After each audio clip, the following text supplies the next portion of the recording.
जगह होती है जो इंसान को नहीं, इंसान की नियत को परखती है। लोग कहते हैं कि गरीबों के नसीब में सिर्फ दुख होता है, पर आज मैं अपना नसीब बदलूंगा। अगर आज थोड़ी ज्यादा लकड़ी मिल गई तो बच्चों के लिए वो लाल वाला कुर्ता ले आऊंगा जो उन्हें पसंद था।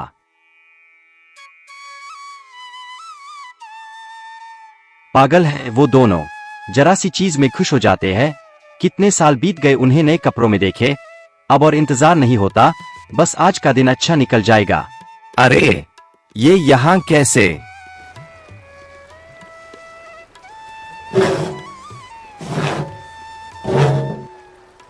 मैंने कहा रुक, तू जो भी है, आज तुझे हाथ से जाने नहीं दूंगा। नहीं, मुझे बाहर निकालो। 1 महीना बीत गया। लोग कहते हैं तुम चले गए, पर मेरा मन कहता है तुम वहीं हो, उस ठंडे पानी के नीचे तड़प रहे हो। हे देवी, मेरा सुहाग लौटा दो। अगर कुंड ने उसे लिया है तो कुंड को ही उसे वापस करना होगा। वह जंगल जाने का निर्णय लेती है। पाव वही रोक ले बेटी, आगे रास्ता नहीं, अंत है। बाबा, मेरा केशव, उस कुंड ने उसे खींच लिया।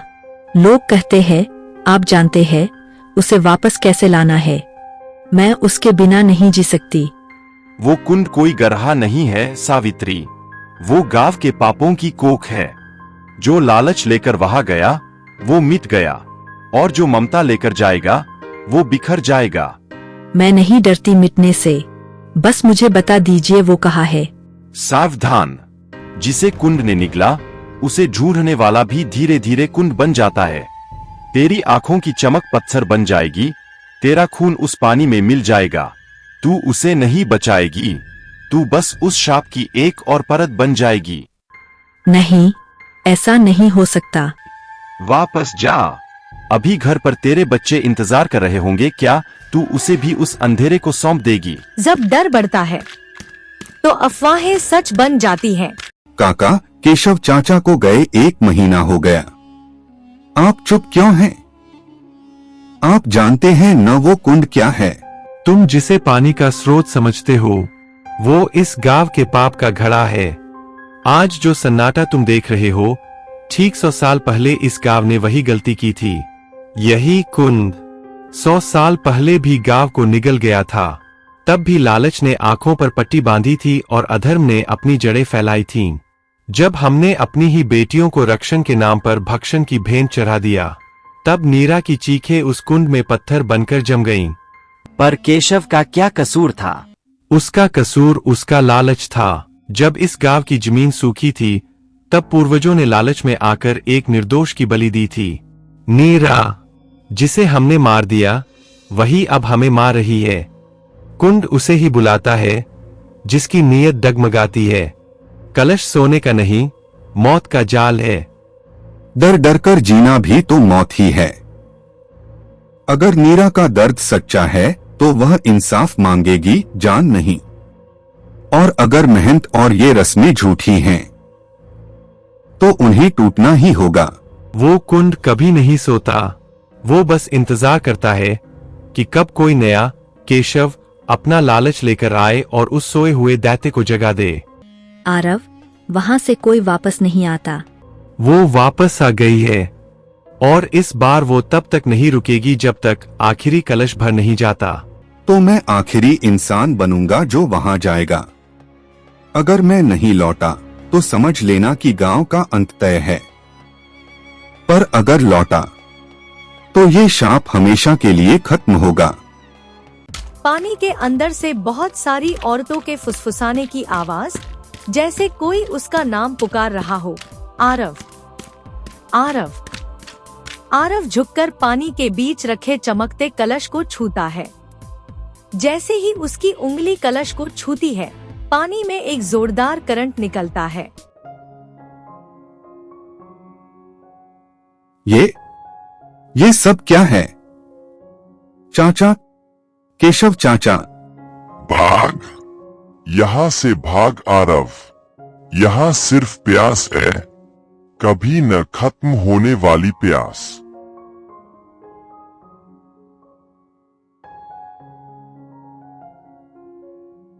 यहाँ सिर्फ वो आते हैं आरव जो खुद को खोने का साहस रखते हैं।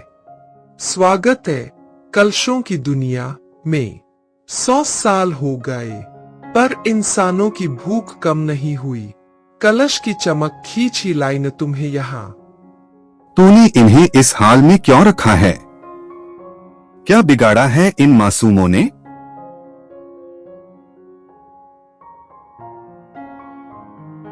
मासूम? इस गांव में कोई मासूम नहीं है आरव। जो पाप को चुपचाप देखता है वो भी पापी है। ये कलश तुम्हारी सोच का आईना है, बाहर से सुंदर अंदर से खोखले। अब तुम भी इसी मिट्टी का हिस्सा बनोगे, तुम भी कलश बनोगे। जो निर्दोषों को तड़पने के लिए कैद करे वो राक्षस नहीं तो और क्या है? तुम मुझे राक्षस समझते हो आरव। तुम्हें लगता है कि मैं शिकार कर रही हूँ। मैंने इन्हें कैद नहीं किया, मैंने इन्हें इनकी असलियत में हाल दिया है। केशव चाचा ने तुम्हारा क्या बिगाड़ा था? इस गांव के बच्चों ने क्या बिगाड़ा है? निर्दोष? क्या वो निर्दोष है जो अपनी बेटियों को बोझ समझकर इस कुंड में फेंक देते थे? क्या वो निर्दोष है जो आज भी झूठी परंपराओं के नाम पर किसी की बलि चढ़ाते हैं? मैं राक्षस नहीं हूँ आरव, मैं उस गांव के पाप का घड़ा हूँ जो अब भर चुका है। नीरा आरव के माथे को छूती है और आरव खुद को 100 साल पहले के गांव में खड़ा पाता है। वहाँ बारिश हो रही है। जवान नीरा इंसान के रूप में को महंत और गांव के लोग घसीटते हुए कुंड की तरफ ले जा रहे हैं। वह रो रही है, भीख मांग रही है। छोड़ दो मुझे बाबा, मैंने कुछ नहीं किया, मुझे क्यों मार रहे हो? गांव का सूखा तभी खत्म होगा जब कुंड को कुंवारी कन्या का रक्त मिलेगा। ये परंपरा है नीरा। हर बदले के पीछे एक टूटी हुई मासूमियत होती है। जब समाज पत्थर बन जाए, महंत मंत्र पढ़ता है। बच्ची को पत्थर के कलश में कैद किया जाता है। कुंड में कलश फेंक देता है। आरव यह सब देख रहा है। वह चिल्लाता है पर उसकी आवाज कोई सुन नहीं पाता। वह वापस वर्तमान में लौटता है। उसकी आंखों में आंसू हैं। ये तो हत्या थी, परंपरा नहीं, पाप था ये। अब बताओ आरव, रक्षक कौन है और राक्षस कौन? नीरा, मुझे माफ कर दो। हम जिसे अपनी परंपरा समझते रहे वो तुम्हारी चीखों पर बनी एक इमारत थी। मैंने गांव के बुजुर्गों से सुना था कि कुंड हमें आशीर्वाद देता है, पर किसी ने यह नहीं बताया कि उस आशीर्वाद की कीमत तुम्हारी बलि थी। नीरा की आकृति अचानक बड़ी हो जाती है। हवा में बिजली जैसी कड़कन होती है। माफी? क्या माफी उन 100 सालों को लौटा देगी जो मैंने इस अंधेरे में काटे हैं? क्या तुम्हारी माफी उन मासूमों को जिंदा कर देगी जिन्हें इस कलश में कैद किया गया है? आरव, आज भी गांव में वही महंत कालदेव बैठा है। वही तिलक, वही माला और वही जहरीली सोच। वो आज भी केशव चाचा जैसे गरीबों की मजबूरी का फायदा उठाकर उन्हें यहाँ भेजता है ताकि उसका झूठ बना रहे। तुम इंसान सिर्फ गिरगिट की तरह रंग बदलना जानते हो। आज डर है तो माफी मांग रहे हो, कल बाहर जाओगे तो फिर उसी महंत के सामने झुक जाओगे। नहीं मीरा, आज मैं तुमसे अपनी जान की भीख नहीं मांगने आया, मैं तुमसे मौका मांगने आया हूँ।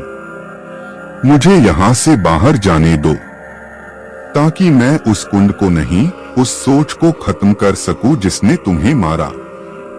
मैं उस महंत का नकाब उतारूंगा जो धर्म के नाम पर मौत का व्यापार करता है। अगर मैं 7 दिनों के अंदर उस महंत को उसके पापों की सजा न दिला पाया तो मैं खुद लौटकर आऊंगा और स्वेच्छा से इस कलश में समा जाऊंगा।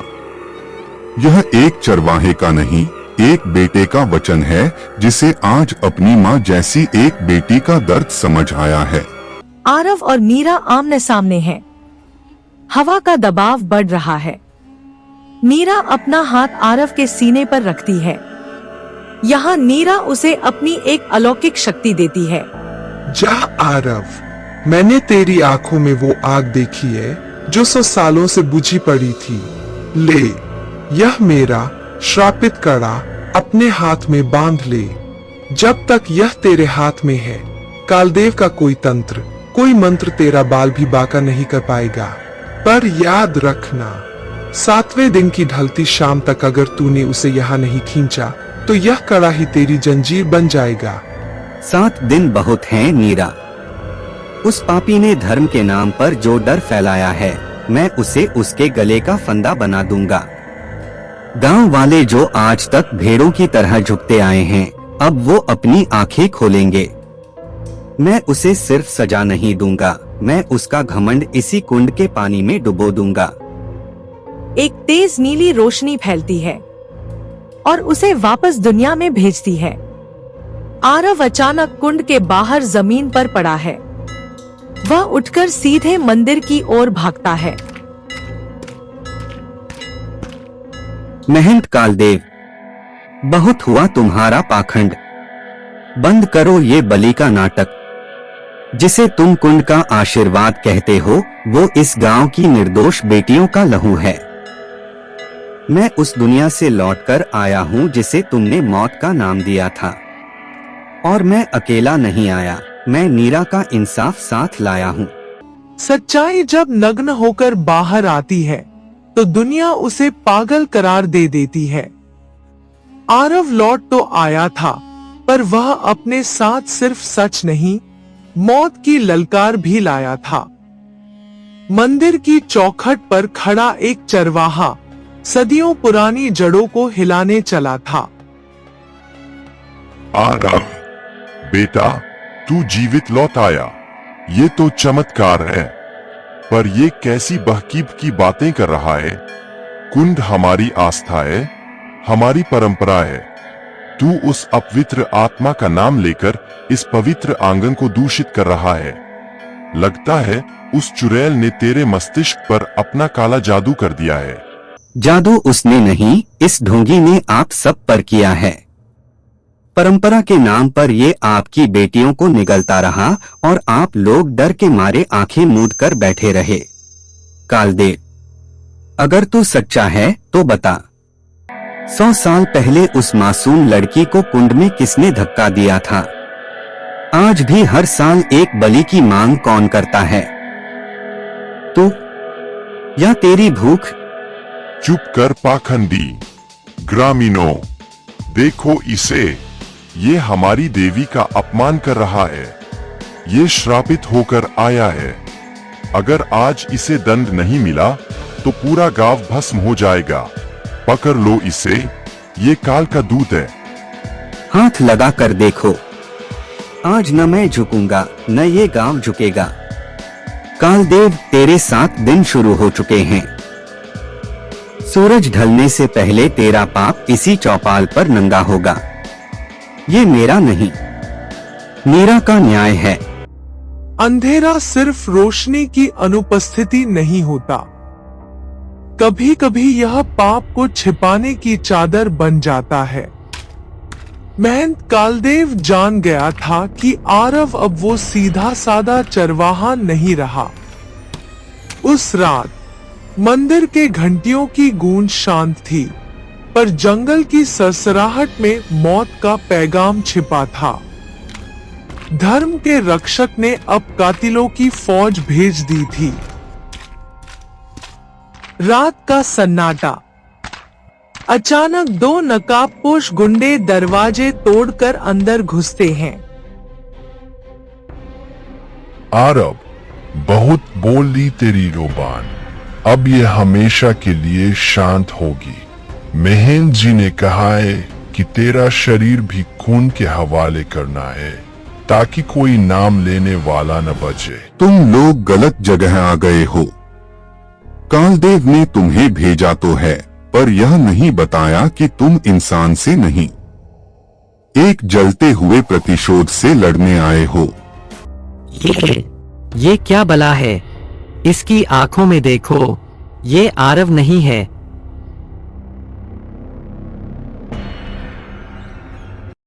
जाओ, अपने मालिक से कहो कि आरव को मारने के लिए मौत को खुद आना होगा। ये 7 दिन उसकी जिंदगी के नहीं, उसके पाप के आखिरी पन्ने हैं। अगर दोबारा यहाँ दिखे तो नीरा की प्यास तुम्हें कलश बना देगी। गुंडे डरकर भागते हैं। आरव हांफते हुए कड़े को देखता है, जो अब उसकी नसों में समा रहा है। सूरज की पहली किरण हमेशा अंधेरे को नहीं मिटाती, कभी कभी वह उस सच को उजागर करती है जिसे समाज ने सालों से दबा कर रखा था। रात की खामोशी में मेहनत ने मौत भेजी थी, पर सुबह की पहली रोशनी में आरव ने उस मौत को ही मेहनत के पैरों में ला पटका। गांव की चौपाल आज सिर्फ गवाह नहीं थी, वह इंसाफ की पहली सीढ़ी बनने वाली थी। देख लो गांव वालों, ये हैं तुम्हारे धर्म के रक्षक के असली हथियार। कल रात ये तलवारें एक चरवाहे का गला काटने के लिए भेजी गई थीं। क्यों? क्योंकि वह चरवाहा उस कुंड का सच जान गया है, क्योंकि वह उस नीरा की चीखें सुन आया है जिसे तुम सबने भुला दिया था।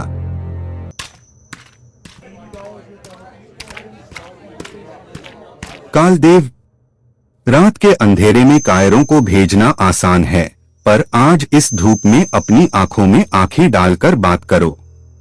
इन मासूम लोगों को बताओ कि केशव चाचा कहाँ हैं? बताओ कि पिछले 10 सालों में जो 7 लोग गायब हुए, उनके घरवाले आज भी दरवाजे पर दिया क्यों जलाते हैं? ये सब झूठ है। ये लड़के का मानसिक संतुलन बिगड़ गया है। ये तलवारें इसकी अपनी होंगी, ये हमें फंसा रहा है। झूठ? सावित्री ताई, क्या ये वही तलवार नहीं है जो आपके पति के कमरे में रहती थी? ये आदमी आज अपनों को अपनों के ही खिलाफ लड़ा रहा है। डरो मत, आज अगर चुप रहे तो कल तुम्हारे घर का कोई और सदस्य उस कलश में कैद होगा। मीरा का श्राप कुंड में नहीं है, वो इस मंदिर की गद्दी पर बैठा है। जब तर्क हारने लगते हैं तो अंधविश्वास को ढाल बनाया जाता है।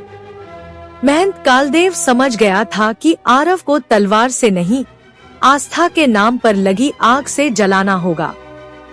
उसने एक ऐसी महापूजा का जाल बुना जहां न्याय को नहीं बल्कि बलि को धर्म बताया जाने वाला था।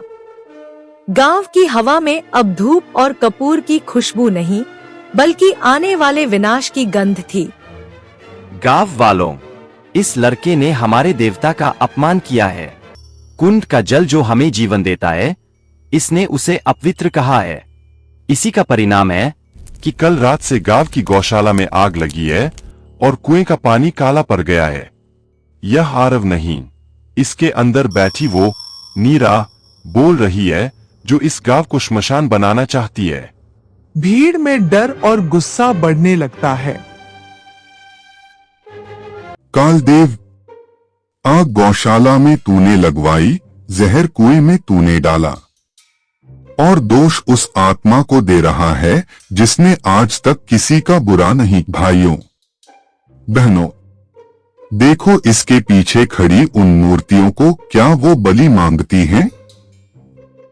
नहीं, बलि ये मेहनत मांगता है ताकि इसके पापों का रहस्य हमेशा के लिए दफन रहे। मर्यादा पार मत कर आरव। आज सूर्यास्त के समय महाशुद्धि होगी। अगर तू सच्चा है तो इस खौलते हुए कुंड के तेल में हाथ डालकर नीरा का कलश बाहर निकाल। अगर तू बच गया तो मैं हार मान लूंगा, और अगर जल गया तो गांव तुझे और तेरी यादों को इसी कुंड में विसर्जित कर देगा। मुझे तेरी शर्त मंजूर है, पर याद रखना कालदेव, जब मैं उस कुंड से बाहर निकलूंगा तो तो मेरे हाथ में कलश नहीं, तेरा काला चिट्ठा होगा। आज शाम सूरज सिर्फ ढलेगा नहीं, तेरे पापों का अंत भी करेगा। इतिहास गवाह है, जब जब बुराई ने धर्म का चोला ओढ़ा है, तब तब किसी मासूम के रक्त ने ही इंसाफ की इबारत लिखी है। सूर्य अस्ताचल की ओर था और मंदिर के प्रांगण में रखा वो लोहे का कुंड खोलते हुए तेल और नफरत से भरा था। गांव की सांसें थमी हुई थी। आज सिर्फ आरव का हाथ उस कुंड में नहीं जाने वाला था, बल्कि सदियों पुराने उस झूठ का अंत होने वाला था जिसे परंपरा कहा गया। तालाब से धुआं उठ रहा है। महंत कालदेव के चेहरे पर एक राक्षसी मुस्कान है। समय आ गया है आरव। अगर तू नीरा का अंश है तो ये तेल तुझे शीतल जल लगेगा, और अगर तू पाखंडी है तो तेरी राख भी इस गांव को नसीब नहीं होगी। डाल अपना हाथ इस कुंड में और निकाल वो कलश जो हमारी पवित्रता का प्रमाण है। आरव कुंड के करीब आता है। कड़े से नीली रोशनी निकलकर उसकी पूरी बाह को ढक लेती है। कालदेव, ये तेल खौल नहीं रहा। ये उन आत्माओं का गुस्सा है जिन्हें तूने निगला है। तू चाहता था न कि मैं कलश निकालूं। देख, आज मैं वो कलश नहीं बल्कि वो सच बाहर लाऊंगा जिसे तूने 100 साल से इस कुंड की गहराई में गाड़ रखा था। आरव बिना डरे अपना हाथ तालाब में डाल देता है। पूरी भीड़ चीख उठती है। सावित्री अपनी आंखें बंद कर लेती है। नीरा, मुझे शक्ति दो। गांव वालों, देखो, ये तेल मुझे जला नहीं रहा, क्योंकि सत्य कभी जलता नहीं। झटके से हाथ बाहर निकालता है। हाथ में एक पुराना खून से सना हुआ खंजर और एक गला हुआ सोने का कलश है। देखो इसे। इस कलश पर नीरा का नाम नहीं बल्कि कालदेव के पूर्वजों का निशान है। ये पूजा के लिए नहीं बल्कि लूट के माल को छिपाने के लिए बनाया गया था। और ये खंजर, ये वही खंजर है जिससे 100 साल पहले नीरा की हत्या की गई थी। ये माया है, ये काला जादू है। इसे पकड़ो, ये हमें मार डालेगा।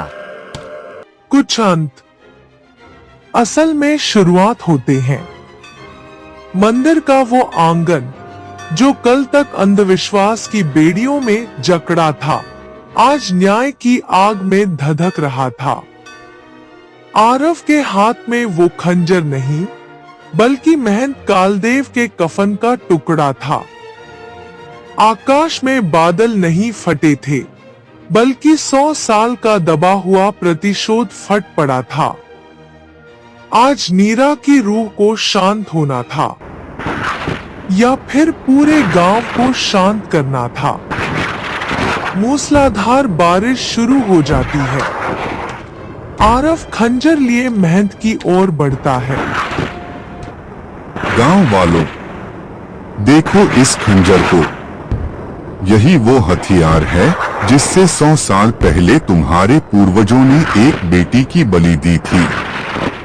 और आज ये महंत उसी खंजर से तुम्हारी सोच का गला घोंट रहा है। कालदेव, तेरा भगवान मौन हो सकता है पर ये कुंड नहीं। नीरा की एक विशाल आकृति धुएं के रूप में प्रकट होती है।